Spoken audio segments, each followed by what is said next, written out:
तर विद्यार्थी मित्रांनो, राष्ट्रीय आरोग्य अभियान बुलढाणा यांच्याकडून ही भरतीची जाहिरात निघालेली आहे। तर इथं बघू शकता, जिल्हा एकात्मिक आरोग्य व कुटुंब कल्याण सोसायटी जिल्हा परिषद बुलढाणा अंतर्गत इथं विविध पदांसाठी भरतीची जाहिरात निघालेली आहे। तर याची संपूर्ण माहिती तुम्हाला zpbuldana.maharashtra.gov.in या संकेतस्थळावर उपलब्ध आहे। तेथून पण तुम्ही ही माहिती घेऊ शकता। तर अर्ज करण्याची जी दिनांक आहे ती 17/1/2024 ते 29/1/2024 पर्यंत आहे। तर तोपर्यंत तुम्हाला इथं अर्ज करायचा आहे। त्यानंतर इथं रिक्त पदांचा तपशील दिलेला आहे। तर इथं पदाचे नाव आहे, त्यानंतर इथं पात्रता आहे, त्यानंतर इथं कास्टनुसार जागा आहेत आणि इथं मानधन पण दिलेलं आहे। तर एक नंबरचे जे पद आहे ते आहे प्रोग्राम मॅनेजर पब्लिक हेल्थ। तर यासाठी तुम्हाला एनी मेडिकल ग्रॅज्युएट लागणार आहे विथ MPH किंवा MHA आणि इथं 3 वर्षाचा तुम्हाला एक्सपिरियन्स लागेल आणि यासाठी तुम्हाला 35,000 इतके वेतन मिळणार आहे। त्यानंतरचे पद आहे लॅब टेक्निशियन। तर यासाठी तुम्हाला 12वी सायन्स प्लस DMLT लागणार आहे आणि यासाठी तुम्हाला 17,000 इतके वेतन मिळणार आहे। त्यानंतरचे पद आहे वरिष्ठ क्षयरोग उपचार पर्यवेक्षक। तर यासाठी तुम्हाला एनी ग्रॅज्युएट आणि 2 वर्षाचा एक्सपिरियन्स लागणार आहे तुम्हाला। त्यानंतर तुम्हाला इथं ड्रायव्हिंग लायसन लागणार आहे आणि इथं तुम्हाला MSCIT लागेल आणि यासाठी तुम्हाला 20,000 इतके वेतन मिळणार आहे। त्यानंतरचे पद आहे सामाजिक कार्यकर्ता। तर यासाठी तुम्हाला as per mental health care act 2017 ए पोस्ट ग्रॅज्युएट डिग्री तुम्हाला लागणार आहे।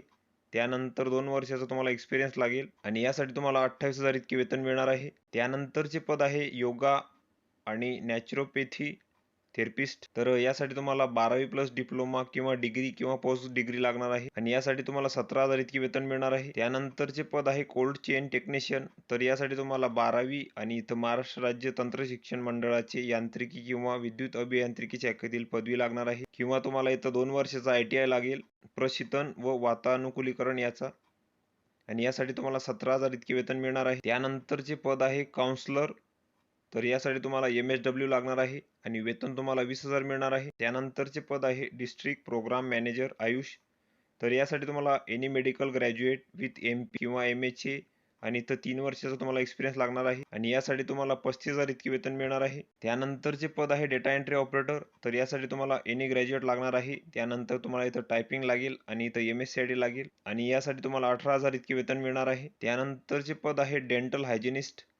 तर यासाठी तुम्हाला 12वी सायन्स प्लस इथं डिप्लोमा लागणार आहे आणि यासाठी तुम्हाला 17,000 इतके वेतन मिळणार आहे। त्यानंतरचे पद आहे सायकोलॉजिस्ट। तर यासाठी तुम्हाला सायकोलॉजीतील पोस्ट ग्रॅज्युएट डिग्री लागणार आहे आणि यासाठी तुम्हाला 30,000 इतके वेतन मिळणार आहे। तर जाहिरातीतील जी पदे आहेत तर ती कंत्राटी स्वरूपाची आहेत।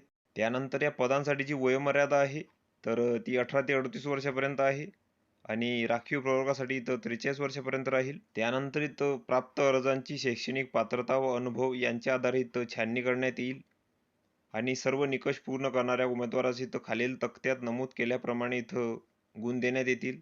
तर तुमची गुणांकन पद्धत इथं दिलेली आहे। तर पदासाठी आवश्यक क्वालिफाय एक्झाममधील गुण अंतिम वर्षाच्या गुणांच्या आधारे यासाठी 50 गुण आहे। त्यानंतर अधिक शैक्षणिक पात्रता असल्यास इथं 20 गुण आहे। त्यानंतर अनुभव असल्यास इथं 30 गुण आहे। तर अशी तुमची 100 गुणांच्या आधारे इथं निवड प्रक्रिया होईल। त्यानंतर या भरतीसाठी जे तुम्हाला परीक्षा शुल्क लागणार आहे तर ते खुल्या प्रवर्गासाठी 150 आहे। त्यानंतर राखीव प्रवर्गासाठी इथं 100 रुपये राहील। तर तुम्हाला इथं डिमांड ड्राफ्ट करावा लागेल जिल्हा एकात्मिक आरोग्य व कुटुंब कल्याण सोसायटी बुलढाणा या नावाने। त्यानंतर तुम्ही जो अर्ज करणार आहे तर त्या अर्जासोबत तुम्हाला तुमचे जे डॉक्युमेंट आहे त्यांचे इथं झेरॉक्स प्रती जोडावे लागतील। तर त्यामध्ये इथं तुम्हाला शैक्षणिक अर्हतेचे प्रमाणपत्र, त्यानंतर जातीचे प्रमाणपत्र, शाळा सोडल्याचा दाखला, त्यानंतर अनुभव प्रमाणपत्र, त्यानंतर पासपोर्ट फोटो, त्यानंतर कौन्सिल नोंदणीची प्रमाणपत्र, तर ही सर्व कागदपत्रे तुम्हाला अर्जासोबत जोडायची आहे। त्यानंतर हा भरतीसाठीचा इथं अर्ज देण्यात आलेला आहे। तर हा संपूर्ण अर्ज तुम्हाला इथं भरून घ्यायचा आहे। तर या अर्जासोबत तुम्हाला तुमचे जे डॉक्युमेंट आहे त्यांची इथं झेरॉक्स प्रती जोडायची आहे आणि हा अर्ज तुम्हाला जिल्हा आरोग्य अधिकारी कार्यालय जिल्हा परिषद बुलढाणा येथे पाठवायचा आहे 29/1/2024 पर्यंत। तर व्हिडिओ कसा वाटला मित्रांनो? व्हिडिओ आवडल्यास लाईक करा, शेअर करा आणि आमच्या चॅनलला सबस्क्राईब